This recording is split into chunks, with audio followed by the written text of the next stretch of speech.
You okay with Embiid winning MVP? I'm okay with it. I voted for him last year. I voted for Giannis this year.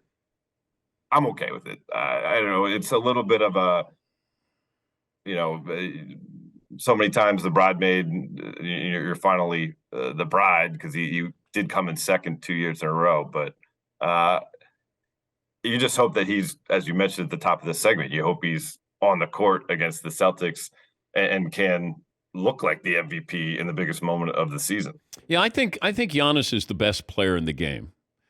Uh, but and having voted on the MVP, it is weird though that we feel like, oh, it's like the Academy Awards. You know, it's that director's time, or Scorsese deserves it for that movie, and you're like, is that the way we should vote? That it's Embiid's time? Oh, was it? He missed a lot of games.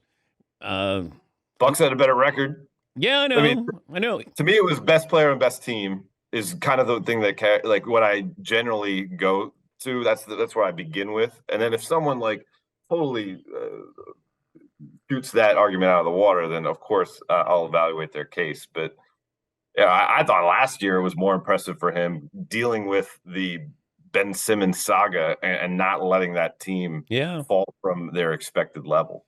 But it felt like there was a seismic shift when Perkins mentioned about the voting and the makeup of the voters, because DraftKings said the Joker was a prohibitive favorite to win, and it's almost like the voters, because there wasn't much time left in the regular season, I don't think, and it just felt like maybe people did a reset on that, and I thought that changed the voting, whether it changed it for Embiid winning, but it felt at the time Joker was the prohibitive favorite to win the MVP. What kind of impact do you think that had, if any, in your opinion? Like Andrew Perkins is someone who I love working with, and I hope people listen to what he has to say. Maybe not all the time, but a lot of the time. I think he is kind of has his pulse or finger on the pulse of the things that matter in the sport. And there was a time in the season when Jason Tatum seemed like the guy who was going to get it, and even prior to that, Luka, there was a conversation around it. It's a strange thing. You have to have the requisite moments when people are kind of locking in their vote. And we live in the 24/7 news cycle where people kind of get bored of your case, even through an 82 game season. So it's kind of having the moments at the right time when people's minds are malleable to come off the kind of the initial front running narrative. Now, I think that's a part of it that is affecting the ultimate outcome. The votes are public now. And if there is someone that it seems like the pack mentality is going with, do you want to be the one guy to step away from that? Mike Brown, first unanimous coach of the year pick in NBA voting history.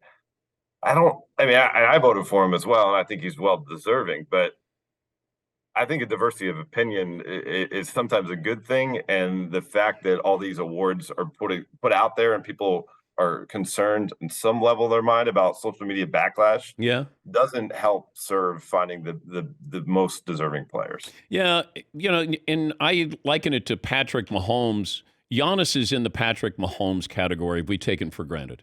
He won an MVP, he won a title, and that's an ultimate compliment.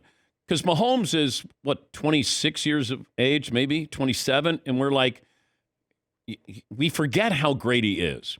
And I think we did this with Jordan to a certain degree. Certain players, they graduate, and then we go, oh, that's right.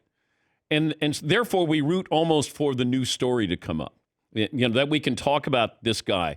The media feels like they've been desperate for Luka to be an MVP, and I keep saying he's not going to be an MVP for a long time, because the team is not good. And, if he has the number one seed, then he can win an MVP. But, he hasn't graduated there. But it feels like there's some of these guys who get there. When Jordan didn't win twice with Barkley and Karl Malone, it was like it felt like the media was desperate. Like, give us another thing to write about. Even though they were worthy, Jordan was still the MVP of the league. And to this day, Dan, LeBron has 4 of them. And within the last month, I was in the locker room post game with him in Los Angeles, and we're having a conversation about something. And that's something gnawing at the back of his mind, and he brings it up. Well, still only have 4 MVPs. What's going on? Here's a He crazy hasn't stat. won one in 10 years, Dave. And this was the first year of his career. And now he was not on my MVP ballot. He missed too much time. The Lakers were under 500 for a lot of the season. First time in his 20-year career, he didn't get one vote for MVP. That's a wild stat. For 19 straight years, Yeah. people whose opinions, quote unquote, mattered viewed him as the best player in the game. Will you ask him about that?